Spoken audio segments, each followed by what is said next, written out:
एक घर में एक ही रात में 11 लोग एक साथ लटके हुए मिले। लेकिन ये सुसाइड नहीं था, या शायद था भी और नहीं भी, क्योंकि उनके पैरों के नीचे रखी थी कुर्सियाँ, आंखों पर बंधी थी पट्टियाँ, और सबसे खौफनाक बात, उनमें से एक महिला 75 साल की, जो लटक नहीं सकती थी, फिर भी मृत पाई गई।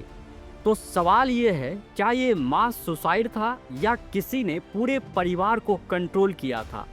आज हम खोलेंगे इंडिया के सबसे डरावने मिस्टीरियस केस में से एक, बुराड़ी डेथ केस की पूरी सच्चाई।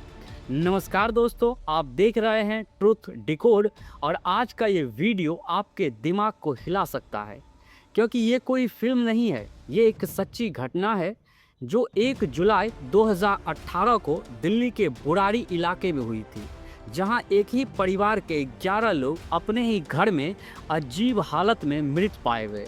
और इस केस की सबसे शॉकिंग बात, उनके घर से मिली एक डायरी, जिसमें लिखा था, ये सब करना जरूरी है, इससे मुक्ति मिलेगी।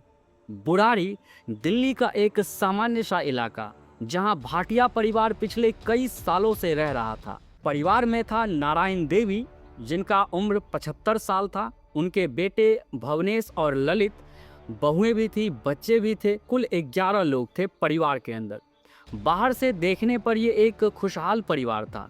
Grocery shop, Bollywood business, respect in society, सब कुछ था उनके पास।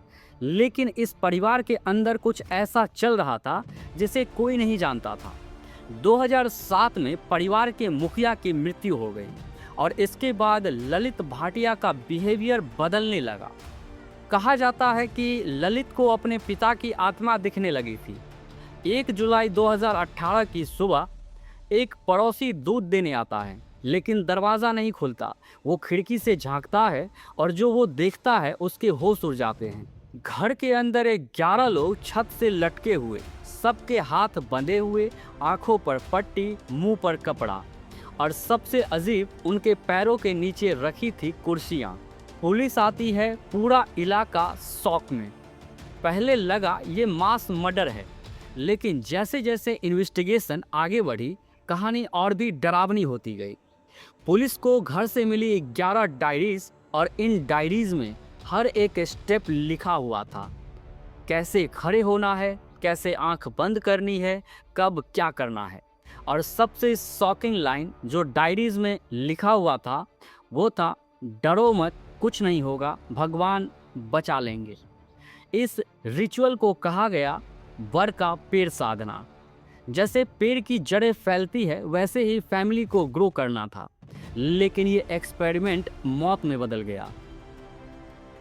अब जब ये घटना दिल्ली के बुराड़ी इलाके में हुआ, तो इन्वेस्टिगेशन सब होने के बाद काफ़ी सारे लोगों के थ्योरीज भी सामने आई। अलग अलग लोगों का अलग अलग मानना था, जिसमें पहला थ्योरी पुलिस के तरफ से आया कि शायद ये मास सुसाइड हो सकता है। जी हाँ, ये एक प्लान्ड मास सुसाइड है, ऐसा पुलिस का मानना था, जहां ललित ने पूरे परिवार को कन्विंस किया।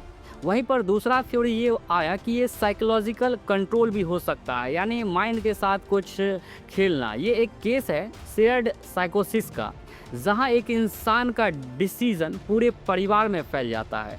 तीसरा थ्योरी आया सुपर नेचुरल एंगल का। जी हाँ, कुछ लोग मानते हैं कि ये सब किसी आत्मा के इन्फ्लुएंस में हुआ होगा, क्योंकि डायरीज में कई ऐसी बातें लिखी थी जो आम इंसान सोच भी नहीं सकता। तो आखिर सच क्या है? क्या ये अंधविश्वास था, या किसी एक इंसान की सोच ने पूरे परिवार को ख़त्म कर दिया? दोस्तों, बुराड़ी केस हमें ये सिखाता है कि ब्लाइंड फेथ कितना खतरनाक हो सकता है। और सबसे बड़ा सवाल, अगर उस दिन किसी एक ने भी ना कहा होता, तो क्या 11 जानें बच सकती थी? आप क्या सोचते हैं, ये सुसाइड था या कुछ और? कमेंट में ज़रूर बताइएगा। अगर आपको ऐसी ही रियल क्राइम स्टोरीज पसंद है, तो चैनल को सब्सक्राइब करिएगा, क्योंकि अगली कहानी इससे भी ज़्यादा खौफनाक होगी।